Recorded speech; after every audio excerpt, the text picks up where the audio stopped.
Assalamualaikum dan salam hormat. Berita Pagi Sarawak edisi Jumaat 5 Mac bersama saya Fidaus Rashid Idris.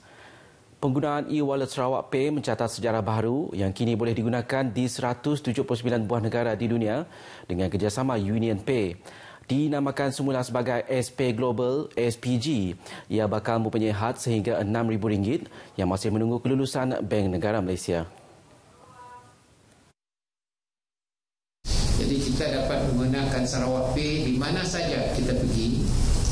Begitu juga orang luar dapat menggunakan Union Pay untuk membayar khidmat kita di Sarawak. Dan kalau katakan turis daripada Singapura, daripada negara-negara mana saja yang ada Union Pay, mereka ada kad, mereka boleh berbelanja di Sarawak. Beliau memberitahu demikian kepada pemberita selepas majlis pelancaran Union Pay Virtual Card bersama wakil dari Shanghai, China secara langsung dalam talian di Wisma Bapa Malaysia di Kuching.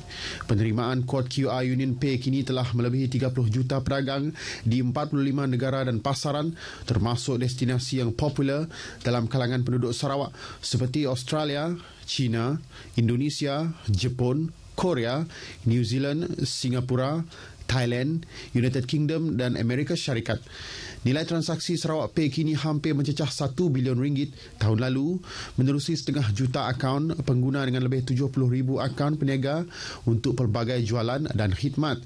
Sarawak Pay adalah pembayaran mudah alih tanpa tunai yang dilaksanakan kerajaan negeri untuk memperkasakan agenda ekonomi digital Sarawak sejak tahun 2017. Sarawak merekodkan kes jangkitan COVID-19 tertinggi semalam dengan 361 kes. Pengerusi Jawatankuasa Pengurusan Bencana Negeri, Datuk Amar Douglas Ugah Embas berkata, ini menjadikan jumlah keseluruhan kes positif meningkat kepada 10,424 kes. Daerah Miri merekodkan kes tertinggi dengan 89 kes, diikuti Sibu 73 kes, Bintulu 71, Betong 60, Kuching 22, Subi 11, Serikei 9, Mukah 8, Kapit 6, Selangau dan Serian 4, Maradong 3 dan Julau 1. Peningkatan kes mendadak ini hasil daripada ketidakpatuhan pekerja pelantar minyak di Baram Oil and Gas di Miri terhadap prosedur operasi standard SOP. Sekarang Jawatankuasa telah membuat siasatan dan dari hasil siasatan nanti then they will recommend action to be taken. We will not take this issue very light. Datuk Amar Douglas menyatakan demikian dalam sidang media harian COVID-19 di Kuching. Dalam pada itu, sebanyak 266 kes baru telah pulih dan dibenarkan discharge semalam, dengan Hospital Sibu merekodkan jumlah pesakit pulih paling tinggi dengan 155 orang, diikuti Hospital Umum Sarawak dengan 45 kes. Manakala Hospital Serikei merekodkan 29, Hospital Kapit 16, Hospital Bintulu 10, Hospital Seriaman 6 dan Hospital Miri 5. Pemantauan pematuhan prosedur operasi standard SOP COVID-19 bersepadu giat dijalankan di beberapa lokasi di Sibu bagi mengekang penularan COVID-19. Menurut Ketua Bahagian Pencegahan Jenayah dan Keselamatan Ibu Pejabat Polis Daerah IPD Sibu, DSP Arifin Bahar, operasi yang diadakan 3 kali seminggu itu bermula Rabu lalu sehingga 15 Mac depan.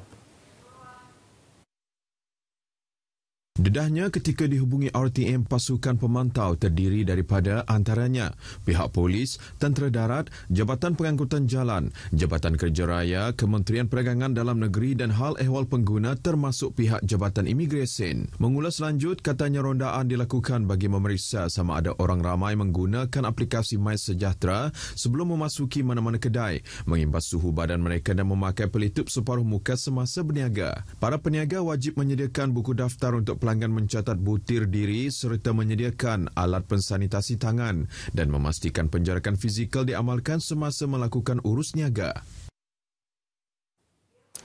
Pelan recalibration bagi pendatang asing tanpa izin parti di Sarawak yang diumumkan oleh Jawatankuasa Pengurusan Bencana Negeri JBPN dibahagikan kepada 2 komponen.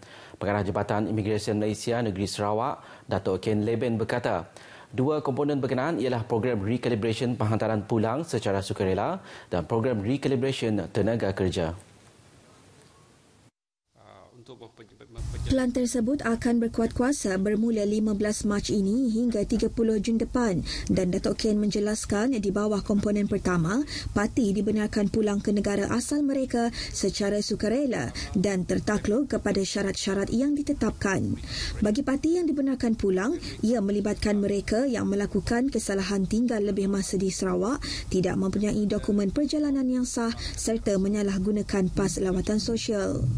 Dato' Ken menjelaskan bagi kesalahan tinggal lebih masa di negeri ini dan tidak mempunyai dokumen perjalanan yang sah, parti terlibat akan dikenakan kompaun sebanyak RM500 sebelum dibenarkan pulang ke negara asal mereka, manakala bagi kesalahan menyalahguna pas lawatan sosial pula, parti akan dikenakan denda RM300. Manakala bagi komponen kedua, beliau memberitahu ia merupakan program khas parti yang berada di Malaysia atau Sarawak khasnya untuk digaji semula oleh para majikan dan tertakluk kepada syarat yang telah ditetapkan. Dato' Ken berkata hanya parti yang melakukan kesalahan tinggal lebih masa di Sarawak dan menyalahguna pas permit kerja dibenarkan di bawah komponen kedua ini. Beliau berkata para majikan boleh menggaji parti di bawah komponen kedua pelan ini untuk diambil bekerja dalam sektor pembinaan, perkilangan, perladangan dan pertanian. Kerajaan Sarawak melalui autonomi imigresen turut membenarkan penggajian parti untuk 3 subsektor iaitu perkhidmatan, pelombongan dan kuari serta pembantu rumah. Dato' Ken memberi penerangan mengenai pelan recalibration bagi pendatang asing tanpa izin parti di Sarawak pada sidang media perkembangan COVID-19 Sarawak di Kuching. 2021. Perbadanan Kemajuan Perusahaan Kayu Sarawak, Pusaka, komited menangani dan membendung gejala rasuah.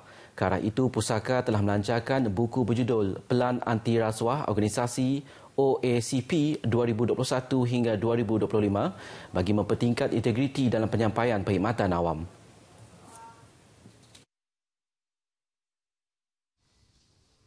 Timbalan Ketua Menteri yang juga Menteri Pembangunan Bandar dan Sumber Asli II, Dato' Amar Awang Tengah Ali Hassan memberitahu buku OACP Pusaka selaras dengan keperluan Pekeliling Integriti Kerajaan Negeri Bilangan 1 2020 yang mewajibkan semua agensi kerajaan untuk menyediakan pelan OACP bagi tempoh 5 tahun yang bermula tahun ini. Dengan penyediaan pelan OACP ini, pelaksanaan dan pemantauan aktiviti anti rasuah dan penerapan nilai-nilai integriti dalam sistem penyampaian perkhidmatan dapat dijalankan dengan lebih berkesan dan sistematik.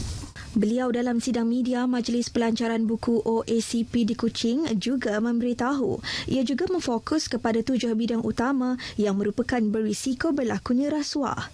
Antaranya bidang pelesenan, penguatkuasaan undang-undang, pengurusan projek dan pentadbiran sumber manusia. Beliau yang juga pengerusi Pusaka menyatakan bahawa dalam pelan OACP ini, daripada 7 bidang tersebut, Pusaka menghasilkan 3 bahagian iaitu 7 strategi, 10 objektif strategi dan 90 inisiatif atau pelan tindakan. Pelan OACP ini dihasilkan melalui bengkel OACP Pusaka yang telah diadakan pada bulan lepas. Sementara itu, dalam perkembangan lain, Timbalan Ketua Menteri Dato' Amar Awang Tengah Ali Hassan mahu projek Muzium Pentadbiran dan Pembangunan Limbang, projek Jalan Ulu Tubai ke Mentawai Gunung Buda dan projek Jambatan Sungai Limbang supaya melakukan perancangan strategik untuk menyiapkan projek mengikut tempoh yang ditetapkan. Semua ini kita telah bincangkan supaya kontraktor akan mengambil tanggungjawab yang sepenuhnya. Dan dengan itu mereka harus memperkemaskan lagi dari segi perancangan dan pengurusan. Beliau berkata demikian kepada pemberita selepas melakukan lawatan ke tapak projek Muzium Pembangunan Limbang. Dalam pada masa sama, bagi projek naik taraf Jalan Tedungan Pandaruan, Datuk Amar Awang Tengah mencadangkan pihak pelaksana menambah satu jalan untuk Pusingan U antara jalan projek itu bagi memudahkan trafik. Tambahnya lagi, ruang tersebut perlu dibuat bagi kemudahan pengguna pada masa datang, lebih-lebih lagi apabila projek Waterfront Limbang siap kelak. Projek naik taraf tebingan Sungai Batang Lupa atau Tapak Pesta Benak di Bandar Simanggang, Seri Aman ketika ini telah mencapai 65% siap. Menteri Muda Kesejahteraan Komuniti Datuk Francis Hardin Hollis berkata, projek bernilai RM12 juta itu mengalami kelewatan 6% semenjak ia bermula 23 April 2019. Kelewatan berlaku ekoran Penguatkuasaan Perintah Kawalan Pergerakan PKP yang secara tidak langsung telah menjejaskan usaha kontraktor untuk menyiapkan projek itu mengikut jadual. Susulan itu, jelas Datuk Francis, pihak kontraktor telah diberi tempoh lanjutan masa sehingga 15 Mei ini untuk menyiapkan projek tersebut. Beliau berkata demikian ketika melakukan lawatan ke tapak projek pada Rabu lalu. Projek berkenaan melibatkan kerja-kerja pembinaan sebuah bangunan 2 tingkat yang menempatkan pusat kebudayaan, sebuah galeri, 13 unit gerai makan, 12 unit kedai runcit dan tandas awam. Setelah siap kelak, ia diyakini dapat melonjakkan lagi industri pelancongan di Seri Aman. Paparan itu tadi mengakhiri Berita Pagi Sarawak edisi 5 Mac. Jangan lupa daftar menerusi MySejahtera untuk janji temu vaksinasi.